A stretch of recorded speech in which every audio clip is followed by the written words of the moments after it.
Hey guys, Drew here from Total Calibration, and I wanted to make you aware about an issue that's currently happening with SharePoint Online in relation to minor versioning. So if your organization uses SharePoint well and you have minor versioning enabled on your document libraries, you'll want to be aware of this. It has actually been happening for the last 24 hours, and we've established that it is widespread. It's affecting all tenants, at least all the ones that we manage across Australia. And what's happening is those minor versions are not being automatically recorded as they have been for the last 20 odd years. So I'll just give you a quick demonstration so you can see what I'm talking about and you can be aware of it.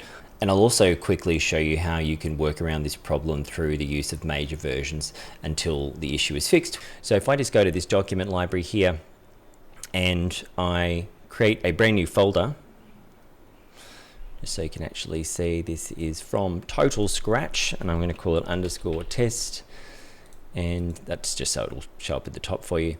Then I'm going to create a document inside of that, just a Word document, and I'm going to call it test versioning.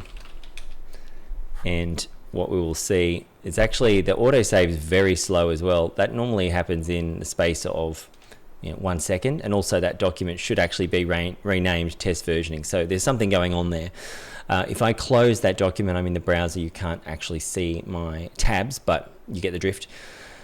If I close that document and I refresh this screen here, the name didn't work. We can see here that the actual version is on 0.2, and what should happen when I reopen that document, make a change, is I will just put in anything here, and when I close that, that should automatically go up to version 0.3. It'll probably work now because no, it didn't. The way these things go.